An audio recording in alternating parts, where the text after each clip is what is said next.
The Unipower GT, a British sports car from the 1960s. Only about 75 of these cars were ever made between 1966 and 1969, making them pretty rare.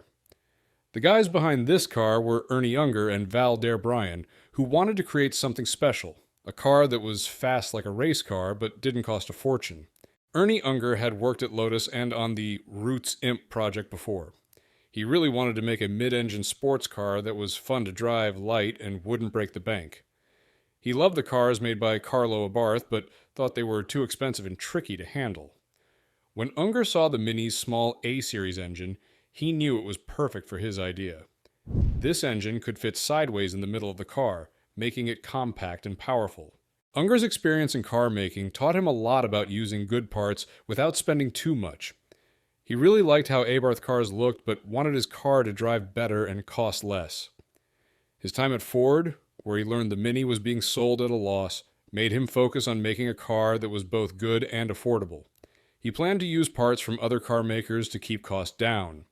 Dare-Bryan, who was good at designing race cars, joined Unger on this project. Dare-Bryan worked on the car's frame, while Ron Bradshaw, who also worked on the Ford GT40, designed how the car looked on the outside. They made a test car that did really well at Brands Hatch, impressing a famous driver named Tony Lanfranchi. The car's body was made of fiberglass, which made it light and strong. It looked great and performed well too. The car's frame had some cool features like independent suspension, which wasn't common in cheaper cars back then. This made the car good for both normal roads and racetracks. The frame was made of steel tubes, which made it strong and safe while keeping it light. All this focus on being lightweight meant that even with the small Mini engines, the car could go pretty fast. The Unipower GT was shown to the public for the first time at the Racing Car Show in January 1966, and people loved it. The car weighed just over 500 kilograms, which is really light. It used Mini engines that were either 998 cubic centimeters or 1275 cubic centimeters, making between 55 and 75 horsepower. Because the car was so light, it felt quick and nimble on roads and racetracks. The engine in the middle and the special suspension, like what Formula 3 cars used, made it handle really well. When the car came out, it got a lot of attention. Some people even called it a mini Miura, comparing it to a Lamborghini. People from Spain, Switzerland, and the United States wanted to buy it. Even though the engine was small, the car was exciting to drive because it was so light and well built. It stood out among other sports cars of the 1960s because it looked exotic but was practical too. At first, a company called Universal Power Drives, UPD, made the cars. They usually made industrial vehicles, not sports cars, but they managed to make the first bunch of Unipower GTs. Later, a new company started by Unger and his friend Piers Weldforster took over. But making each car took a lot of time and work. This slow process, plus the money they spent on racing the car, made it hard to keep up with all the orders. By 1968, they were having trouble making enough cars. Even though lots of people wanted to buy them, it took too long to make each one. The racing program, which was supposed to make the car more famous, was costing too much money. They tried to make a new version called the Mark II, but they ran out of money. The company had to close in January 1970. Even though it didn't last long, the Unipower GT left its mark on car history. The Ogle SX1000, a unique car that made waves in the early 1960s.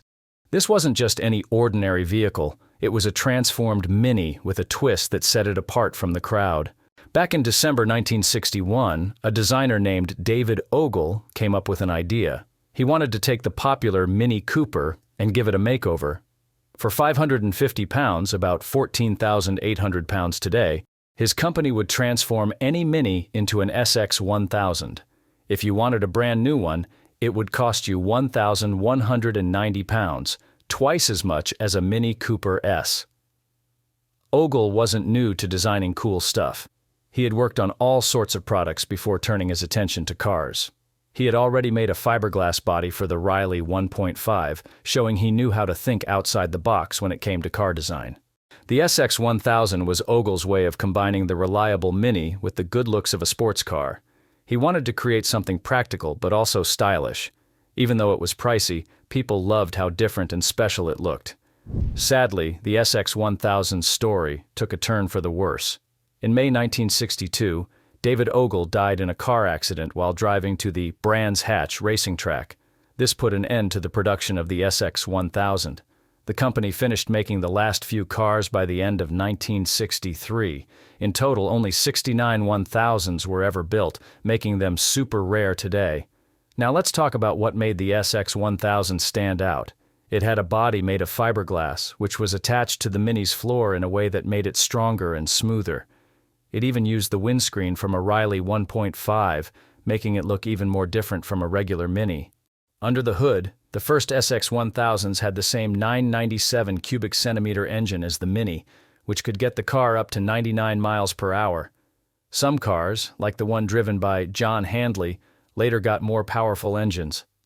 These could be as big as 1293 cubic centimeters and produce up to 120 horsepower. With the car being so light, these engines made it super quick.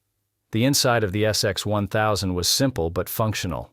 It had a clean dashboard with just the important gauges and controls, helping the driver focus on the road. The bucket seats were great for both everyday driving and racing. Today, the SX1000 is a rare find.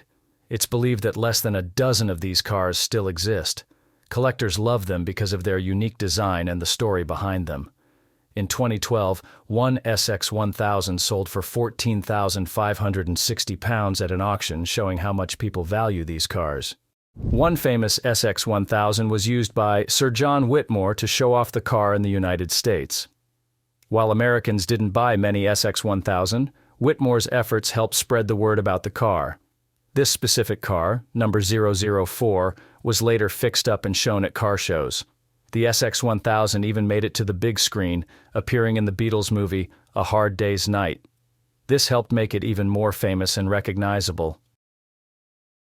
The Sunbeam Tiger is a special car that mixes British design with American power. Made by the Roots Group in the 1960s, it's now a favorite among classic car lovers. It all started when Roots Group wanted to make a faster, more powerful version of their Sunbeam Alpine. They were aiming to sell it in America, where people loved fast cars. They asked Carroll Shelby for help. Shelby was famous for putting big Ford V8 engines in small British cars, like the AC Cobra. Shelby and his team saw potential in the Alpine. They worked hard to fit a V8 engine into the small car without messing up its balance. It wasn't easy, but they did it. The car performed so well that Roots decided to make it. They named it the Tiger after an old Sunbeam car that was amazing in the 1920s. Roots started making the Tiger in 1964.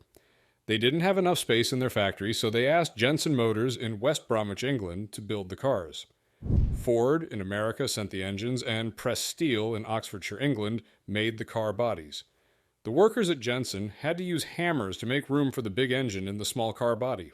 The first Tigers, called Mark I, had a 260 cubic inch, 4.3 liter, Ford V8 engine with 164 horsepower.